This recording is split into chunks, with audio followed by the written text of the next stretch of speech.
मैं अभी visa apply कर चुका हूँ, मेरा वीज़ा आ चुका है। तो मैं आपको अपनी डिटेल्स अब कुछ बताने लगा हूँ कि कैसे मेरा वीज़ा बीच में फंस गया था और फिर कैसे मुझे फिर वीज़ा मिला है।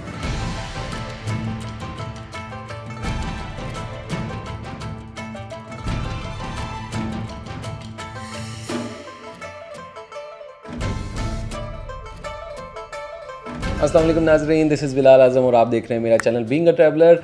वियतनाम की सीरीज़ ऑलमोस्ट हमारी स्टार्ट हो चुकी है ऑफिशियली। अभी मैं एंटर तो नहीं हुआ, लेकिन उससे पहले जो सारी की सारी मेरी प्रेपरेशन है प्लस जो आपके लिए गाइडेंस है वो स्टार्ट हो चुकी हुई है।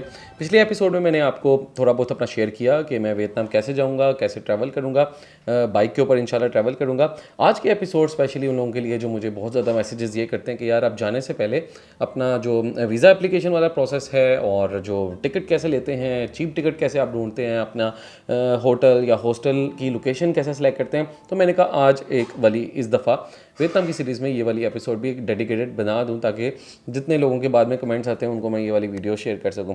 तो सबसे पहले वियतनाम जाने के लिए है हमें चाहिए है वीज़ा। टिकट हम बाद में जाएंगे, पहले मैं आपके साथ शेयर कर देता हूँ वीज़ा का क्या सीन है। आज से तकरीबन 4 साल पहले जब मैं वियतनाम 4 या 5 साल पहले आई थिंक मैं वियतनाम गया था, तो उस ज़माने में ये प्रोसेस था कि आपको पाकिस्तानी पासपोर्ट के ऊपर हमें वीज़ा डायरेक्ट नहीं मिलता था। आपको किसी वियतनाम की ट्रैवल कंपनी के साथ ऑनलाइन रब्ता करना पड़ता था और वो आपको ऑलमोस्ट कोई 100 USD आपको चार्ज करते थे और आपको एक इनविटेशन लेटर सेंड करते थे वहाँ से। और वो इनविटेशन लेटर ऐसे होता था कि आपकी अपनी डेट्स और आपकी कंफर्म होटल की जो बुकिंग और आपकी टिकट जो है वो कंफर्म होनी चाहिए, वो आप सेंड करते थे।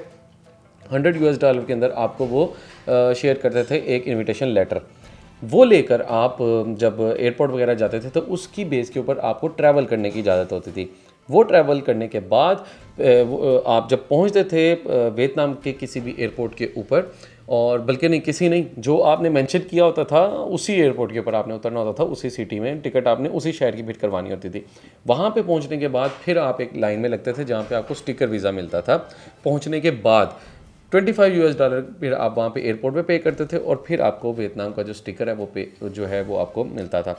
तो इस तरह का कुछ करके ये इनविटेशन लेटर हुआ करता था जो मैं आपको अभी स्क्रीन के ऊपर दिखा रहा हूँ। ये एक छोटा सा इनविटेशन लेटर था उस ज़माने का, और ये आप जब लेके उधर जाते हैं उसके बाद जब आप एयरपोर्ट पे उतरते हैं फिर आपको स्टिकर वीज़ा लेना पड़ता था जो मैंने अभी आपको बताया। और वो वीज़ा कैसा हुआ करता था, और होम पे अगर आप ये देखें यहाँ पे ये ई वीज़ा लिखा हुआ आ रहा है, यहाँ पे आप क्लिक करते हैं या ये भी इतना बड़ा लिखा हुआ, तो ये नेक्स्ट पेज खुल जाता है। यहाँ पे सारी डिटेल उन्होंने लिखी हुई है और ये सिलेक्शन वाले एरिया के अंदर अगर आप देखें तो लिखा हुआ है वीज़ा अगर आपने अप्लाई करना है फॉर आउटसाइड वियतनाम फॉरनर्स, तो हम यहाँ पे क्लिक करेंगे। इधर एजेंसीज़ के लिए भी ऑप्शंस है, एयरलाइंस का जो स्टाफ होता है उनके लिए भी ऑप्शन है। हम हैं फॉरनर जो कि वियतनाम से अभी बाहर है, तो ये जो क्लिक है हम यहाँ पे क्लिक हेयर करेंगे और यहाँ से देखें ये आपका फॉर्म जो है वो स्टार्ट हो जाता है। और वो शुरू में गाइडेंस अपनी बता रहा है कि आपका ऐसी पासपोर्ट की आपने अपने पिक्चर लेकर रखनी है जिसमें आपका क्लियर पिक्चर हो और आपका जो फर्स्ट नेम लास्ट नेम है वो आपका बड़ा ही क्लियर नज़र आ रहा हो। तो यहाँ पे देखें लिखा हुआ सिंगल एंट्री अगर आपने वीज़ा लेना है तो $25 और अगर मल्टीपल एंट्री लेना है तो आपने $50। तो ये आप यहाँ पे कंफर्मेशन करेंगे और उसके बाद आप कर देंगे नेक्स्ट। अच्छा, नेक्स्ट जब आप करते हैं तो यहाँ पे ये देखें अब आपके 3 स्टेप्स हैं टोटल, ये ऊपर 1 2 3 देखें ये लिखा हुआ है। नीचे अगर आप इसको स्क्रॉल करते हैं तो आपको यहाँ पे अब आपने अपनी सारी डिटेल शेयर करनी है। तो देखें सर नेम में आप यहाँ पे अपना जैसे मैंने आज़म लिख दिया और गिवन नेम में आप बिलाल लिख देंगे। इस तरह आप यहाँ पे अपनी डेट ऑफ बर्थ और ये सब कुछ चीज़ें सेलेक्ट करके, प्लेस ऑफ बर्थ, आपकी नेशनलिटी, आपका पाकिस्तान का आईडी कार्ड नंबर, रिलीजन। अच्छा, रिलीजन पता नहीं क्यों इन्होंने स्पेशल पूछा हुआ है, किसी जगह के ऊपर ऐसे नहीं होता, लेकिन रिलीजन इन्होंने स्पेशल पूछा हुआ है तो वो आप यहाँ पे एंटर कर देंगे और आपका ईमेल यहाँ पे मेंशन कर देंगे। इसके बाद उन्होंने पूछा हुआ है कि have you ever used any other passport to enter into Vietnam. तो जैसे कि मैंने पहले ट्रैवल किया हुआ था और मेरा पिछले पासपोर्ट मैंने ट्रैवल किया था तो मैंने तो किया इसको यहाँ पे येस, और यहाँ पे मैंने अपना पिछला पासपोर्ट नंबर एंटर किया, फुल नेम और डेट ऑफ बर्थ वगैरह तो वही रही सब कुछ। लेकिन अगर आपने ट्रैवल नहीं किया हो तो आप इसको नो ही कर देंगे यहाँ पे। और उसके बाद मल्टीपल नेशनलिटीज़ अगर आप हैं वो कर देंगे, अगर आपकी वियतनाम नेशनलिटी है वो चीज़ें कर देंगे। अच्छा, यहाँ पे आप वो सिलेक्ट करेंगे कि सिंगल एंट्री करना है या आपने मल्टीपल एंट्री करना है। और ये जो अगली चीज़ आ रही है ना कि ग्रांट वीज़ा वैलिड फ्रॉम, ये जो डेट्स है ना, ये जो आप डेट यहाँ पे मेंशन करेंगे एग्जैक्टली वही डेट का वीज़ा मिलेगा। ये एक वियतनाम के वीज़ा के अंदर ये वाला कैच है कि आपको जो डेट्स आप मेंशन करते हैं ना, उन्हीं डेट्स का आपको वीज़ा मिलता है। बाकी मुल्कों का अगर आप देखेंगे ना, आपको बताना पड़ता ज़रूर है एप्लीकेशन के अंदर कि मेरी ट्रैवल डेट्स क्या हैं, मैं इन डेट से इन डेट के दरमियान में ट्रैवल करूँगा। फॉर एग्जांपल हम तुर्की का वीज़ा ले लेते हैं, उसकी एप्लीकेशन में भी आप इस तरह ही लिखते हैं।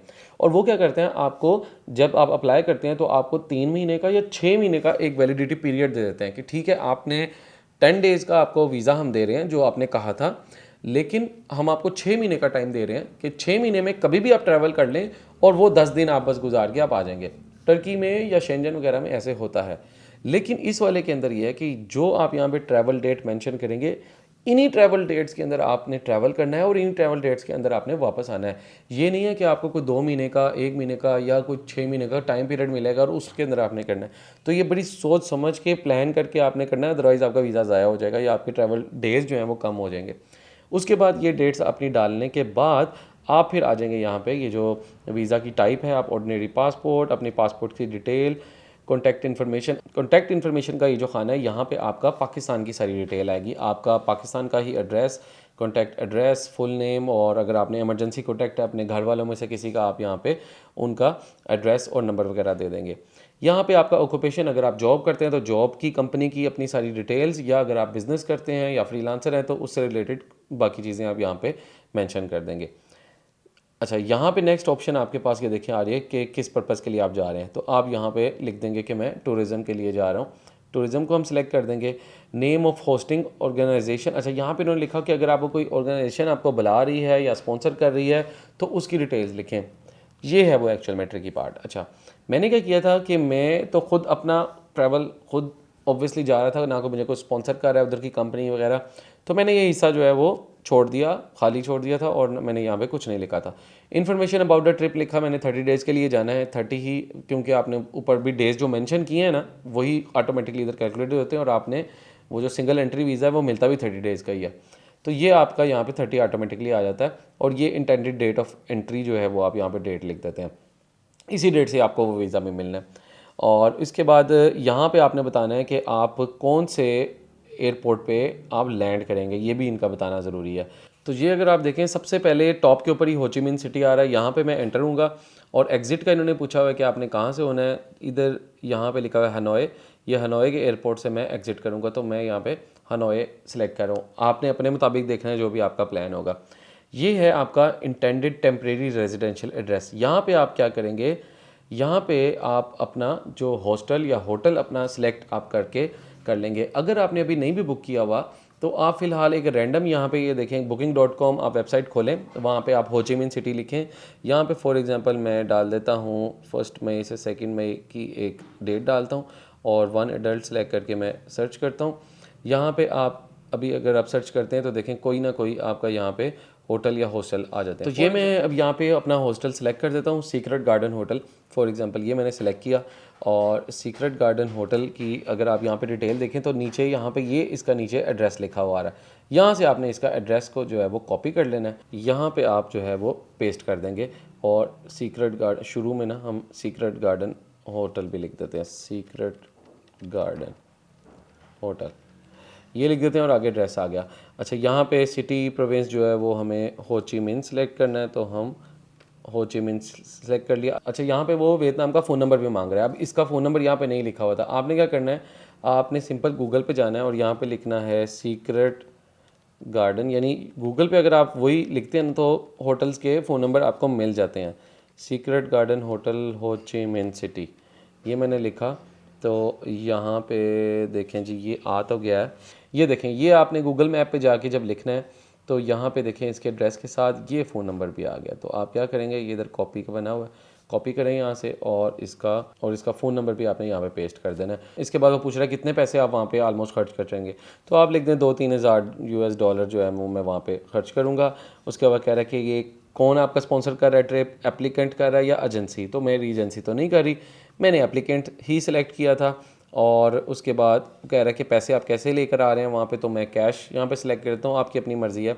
और उसके बाद कह रहा है कि आपने ट्रैवल इंश्योरेंस जो है वो आप अपनी लेकर आ रहे हैं या नहीं। ये उन्होंने पता नहीं क्यों पूछा है, कोई ज़बरदस्ती भी नहीं है, सिर्फ पूछ ही रहे हैं, लेकिन मैं इसको येस कर रहा हूँ। क्यों कि मेरा ट्रैवल सारा बाइक का है और खुदा ना खास्ता बाइक के अंदर कुछ भी हो सकता है। इंटरनेशनल ट्रैवल के अंदर और किसी दूसरे मुल्क के अंदर जब भी आप कोई मेडिकल फैसिलिटी लेते हैं तो बहुत ज़्यादा महंगी पड़ती है। 4-5 दिन का ट्रिप होना तो कभी भी आपको ट्रैवल इंश्योरेंस की ज़रूरत नहीं पड़ती।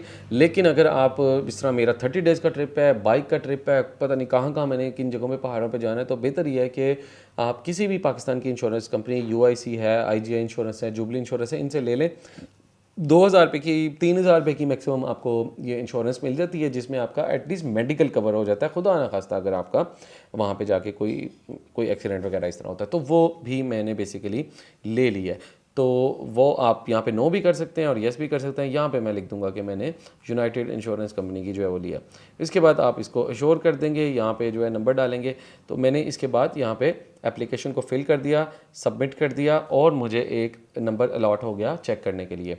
अच्छा, ये वाला जो पोर्शन था ये मैंने छोड़ दिया था, जो मैंने आपको ऊपर बताया, वो जो उन्होंने एजेंसी वाला कहा था। अच्छा, इनका नोटिफिकेशन आ जाता है कि नोटिफिकेशन में ये मेंशन होता है कि ऑलमोस्ट 2 से 3 दिन के अंदर हमारी जो है आपका वीज़ा अप्रूव होकर आ जाएगा। अच्छा, 2 दिन गुजर गए, 3 दिन गुजर गए, चौथे दिन मुझे एकदम ईमेल आती है कि आपका वीज़ा जो है वो रिजेक्ट तो नहीं हुआ, लेकिन जो है वो स्टॉप कर दिया गया उसका process, because of the reason क्या है। मैंने अब ये जब मैसेज को, ये जो लिखा हुआ आया, ये मैंने मैसेज को जब ओपन किया तो उसमें लिखा कि आपने जो है ना एड्रेस नहीं लिखा। मैंने कहा यार एड्रेस तो लिखा हुआ है, मैंने सारी एक एक डिटेल लिखी हुई है पूरी, क्या चक्कर है। तो फिर मैंने यही ज़हन में मेरे आया कि यार ये जो मैंने ये पोर्शन एजेंसी ऑर्गेनाइजेशन वाला का एड्रेस और वो सब कुछ उन्होंने पूछा हुआ था ना, तो मुझे यहाँ पे भी होटल का ही एड्रेस डाल देना चाहिए। तो मैंने फिर यही किया कि मैंने नेम ऑफ़ होस्टिंग ऑर्गेनाइजेशन के अंदर मैंने हॉस्टल का अपना नाम डाला, एड्रेस में उनका वो एड्रेस डाला, फ़ोन नंबर और पर्पज़ लिख दिया टूरिज़म, ये मैंने डाला और उसके बाद मैंने रीसबमिट कर दिया।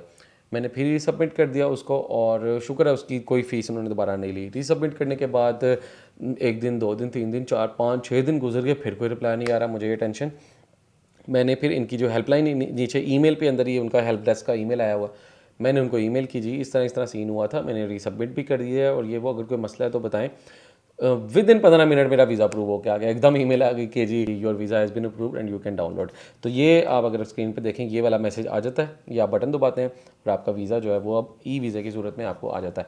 अब ये आपने करना है कि ये वीज़ा आपका ई वीज़ा है, स्टिकर वीज़ा अब नहीं है जैसे पहले मुझे मिला था। तो आपने फिर क्या करना है कि जब आप टिकट लेंगे तो टिकट लेने के बाद जो भी आपका ट्रैवल एजेंट है, आपने ये उसको वीज़ा भेजना है ताकि इसके ऊपर आप ओके टू बोर्ड की स्टैंप लगा सकें। अगर वो ओके टू बोर्ड आपका जो ट्रैवल एजेंट है वो नहीं करेगा तो आपको जहाज़ में बैठने नहीं दिया जाएगा। ये पाकिस्तान, इंडिया और बांग्लादेश के लिए पूरी दुनिया के अंदर रूल है, बिकॉज हमारी ये जो तीनों बड़े-सगीर की कौमें हैं, इनके अंदर बहुत ज़्यादा फ्रॉड और 2 नंबरी करने के प्रोसेस है। लोग नकली वीज़ाज़ बना के पहुंच जाते हैं जहाज़ में बैठने के लिए। तो इसलिए कि ये वीज़ा वैलिडेट करने के लिए इन लोगों ने मैंडेटरी किया हुआ कि यहाँ पे आपने इसको वीज़े को अपना ओके टू बोर्ड की स्टैंप लगवानी है, ताकि वो सिस्टम में एंटर करते हैं, आपका पूरा वीज़ा वेरीफाई करते हैं और फिर वहाँ पे ओके कर देते हैं, ताकि एयरलाइन के पास एक रिकॉर्ड रहता है कि हमने वीज़ा चेक कर लिया था और इनका वीज़ा ओके है। तो ये सारा प्रोसेस है। $25 आपकी फ़ीस है, आप क्रेडिट कार्ड से पेमेंट कर सकते हैं या डेबिट कार्ड से किसी भी आपकी पेमेंट कर सकते हैं। तकरीबन $26 मेरे कटे थे ओवरऑल। 7,500-8,000 रुपये का आपका समझ लेंगे ऑलमोस्ट आपको वीज़ा पड़ता है और आइडियली 3 दिन में ही आ जाना चाहिए। जैसे मैंने अब आपको बताया, आपने फॉर्म ऐसे ही फिल करना है, एजेंसी वाली जगह पे भी आपने अपने होटल या हॉस्टल का एड्रेस ही डाल देना है। सो दैट्स ऑल, ठीक है जी। और अब हमें वहाँ पे जाके अपना वीज़े की भी लेने की ज़रूरत नहीं है। तो इस एपिसोड में ये रखते हैं। अगले एपिसोड में आपके साथ मैं अब शेयर करूँगा कि कैसे टिकट आपने बाय करना है, सस्ता टिकट मैं कैसे सर्च करता हूँ और आप कैसे भी सर्च कर सकते हैं, मेरी क्या टेक्निक्स हैं, मेरा क्या एक्सपीरियंस है और मैं कैसे अपनी चीप टिकट लेता हूँ वो बताऊँगा। प्लस मैं आपको ये बता दूँगा कि मैं अपनी जो होटल है, हॉस्टल है, वो कैसे सिलेक्ट करता हूँ। और अब मैंने 1 महीने का जो है वो, क्या मैं 1 महीने के पूरे होटल सेलेक्ट कर लेता हूँ, लोकेशन कैसे सिलेक्ट करता हूँ हॉस्टल की जगह की, वो हम करेंगे इधर लाइव बैठ कर, वो आपके साथ मैं इंशाल्लाह शेयर करूँगा। मिलता हूँ आपसे नेक्स्ट एपिसोड में।